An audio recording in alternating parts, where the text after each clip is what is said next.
and Russia, China and India, two separate long-term rivalries and two flashpoints for global war.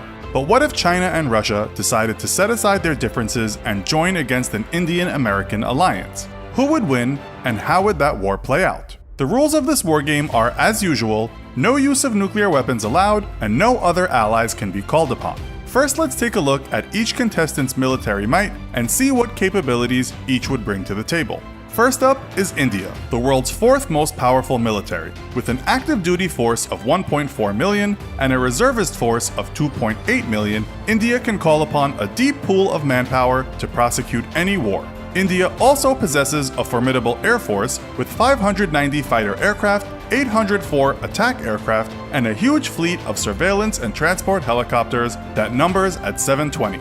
India, however, suffers from a lack of attack helicopters with only 15 in its inventory. This may prove to be a crippling deficiency in any attempt to combat a Chinese-Russian incursion over its mountainous northern and eastern borders. India does, however, maintain a force of 4,400 combat tanks, of which about half are modern or semi-modern T-90s and the indigenous Arjun main battle tank.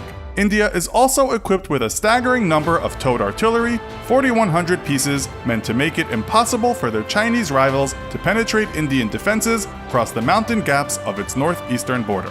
Its naval forces include 1 aircraft carrier, 14 frigates, 11 destroyers, 22 corvettes, and 16 submarines, a sizable collection of naval hardware that its immediate threat, China, would be hard-pressed to defeat. Next up is China. China is the most populous nation on Earth and maintains an active duty force of 2.2 million with a reservist force of 510,000. With an air force totaling 1,125 fighter aircraft, 1,527 attack aircraft, and 281 attack helicopters, China has a serious advantage in the air over India. Yet China's pilots are undertrained compared to their Western counterparts and forced to fly under strict supervision from ground controllers, a huge liability in fast-paced modern air combat. China also has a force of 7,700 tanks and 6,246 towed artillery, backed up by 2,000 self-propelled artillery, mostly ballistic missile launchers, which would pose a significant threat to Indian and American forces.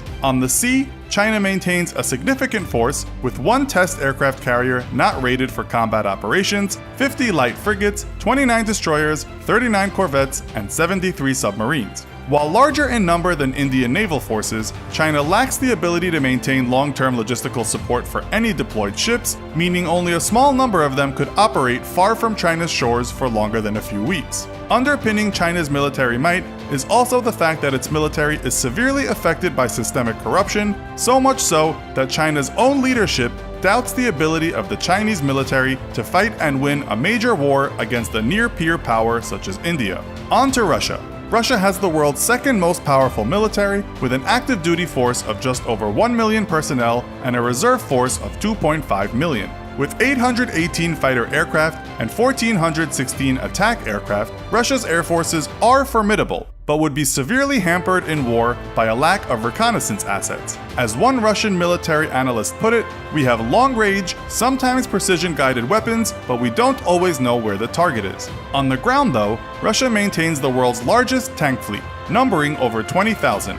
However, this figure should be taken with a grain of salt, as the number includes many thousands of Soviet-era tanks that have long been decommissioned and would need weeks to bring into service, and even once operational, would be decades behind in capability, firepower, and protection versus modern tanks. Russia's naval fleet has severely atrophied since the collapse of the Soviet Union, but it still maintains 1 aircraft carrier, 9 frigates, 13 destroyers, 78 corvettes, and 62 submarines. Though Russian vessels are on the whole aging and plagued by maintenance issues, they are still armed with very modern and capable long-range missiles, making them a force to be feared. And finally, the world's chief military power, the United States of America. The US enters the conflict on India's side with an active duty force of 1.3 million personnel and 800,000 reserve personnel. With 1,962 fighter aircraft and 2,830 multi-role aircraft, the US has almost double the air power of Russia or China. Its naval aviation forces alone are on par with either nation. Its fleet of 973 attack helicopters ensure that ground offensives are well covered, and it is rare that an American infantryman finds himself without fire support. A proponent of blitzkrieg warfare, America also maintains a fleet of 5,900 tanks, almost all of them modern Abrams variants, and 39,000 armored fighting vehicles, giving its ground forces unparalleled mobility. While lagging behind in numbers, America's 950 self-propelled, 795 towed, and 1,200 rocket artillery platforms often feature smart, precision-guided munitions. In fact, of all the militaries in the world, the United States uses the most precision-guided munitions, featuring them on almost every combat platform and giving US forces incredible lethality. At the onset of war, Chinese and Indian border forces stationed across the length of the Himalayas would come into immediate conflict. While initial predisposition of forces favors the Indian army, the narrow roads and valleys of the mighty Himalayas would make anything but meager gains all but impossible. Artillery would devastate any sizable forces trying to move through mountain gaps, leaving most of the combat action to light infantry units supported by helicopters. With Chinese forces primarily stationed along its eastern coast, India would initially have the upper hand both in the air and on the ground. Only a few air bases on the Tibetan Plateau could support combat operations for the Chinese, while dozens of airfields on India's side could put all Indian planes within combat range of the front lines. It would take weeks for China to construct makeshift airfields and airbases, and then rebase the bulk of its air fleet to the Tibetan Plateau, during which time, despite more advanced Chinese aircraft, Indian forces would enjoy a degree of air superiority. Yet the mountainous terrain would make it difficult for India to exploit that air superiority, and it would be forced to try to use ground attack planes when it would be far more efficient to use attack helicopters, of which India, again, only has 15. Once China relocated its mobile ballistic missile launchers to its western military regions, however, India would face a withering barrage of ballistic missiles that it could do absolutely nothing to protect itself from. Airfields and military command and control nodes across northern and eastern India would be devastated, and India's Air Force would suddenly find it very difficult to maintain hard-won air superiority, giving China the time needed to rebase its own air forces. Yet this is where China would have to make a very difficult choice. If it moves its forces to counter the Indian threat, it will leave the Pacific front completely vulnerable to American attack. Caught between the literal rock of the Himalayas, swarming with Indian infantry, and the hard choice of leaving itself vulnerable to coastal raids by the American Navy, China may look to its Russian allies for a solution. Russia would need to carefully consider the strategic situation. Its Chinese allies desperately depend on the Pacific Ocean for trade, importing most of their oil via sea trade routes and with domestic reserves not yet ready to support long-term war. With the majority of China's trade and oil passing through the Indian Ocean, the Indian Navy is, as one analyst put it, poised on China's jugular and could easily cripple China with a naval blockade of Chinese shipping.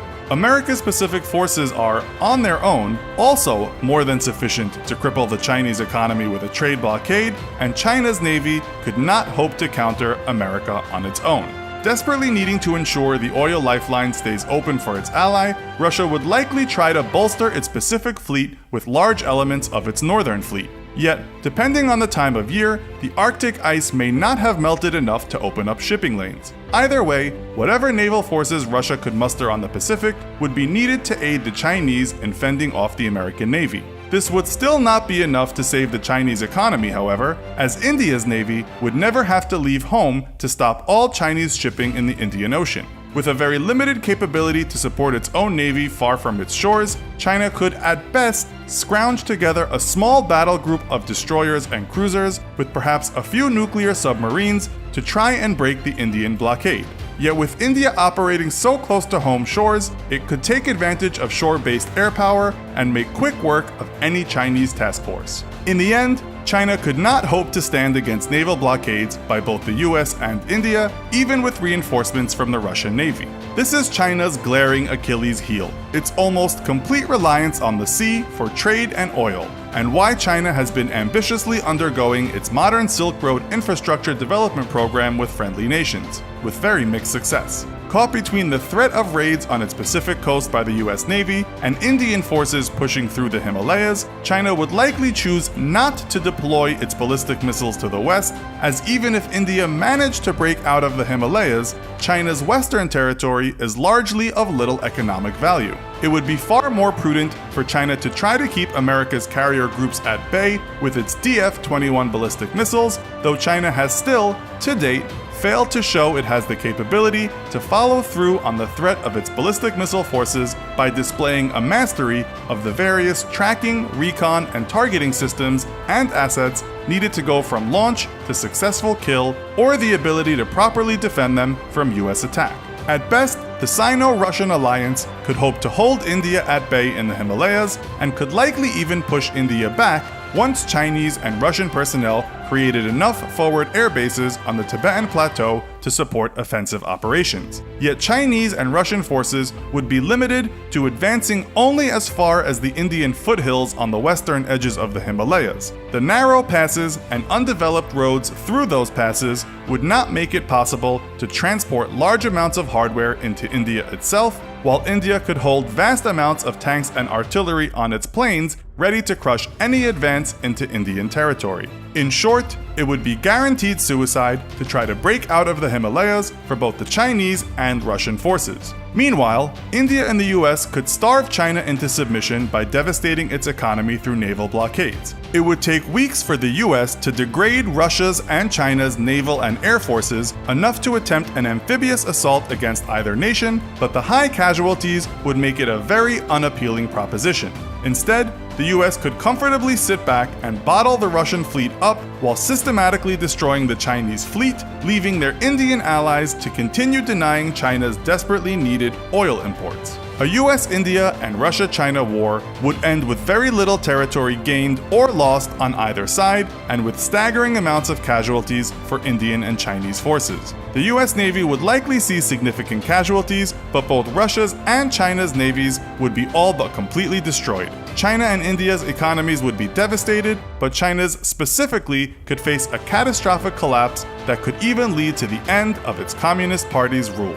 With so much to lose and practically nothing to gain, neither side would ever seriously consider such a war, but if they did, China's inability to protect its sea trade routes would make one side the clear victor.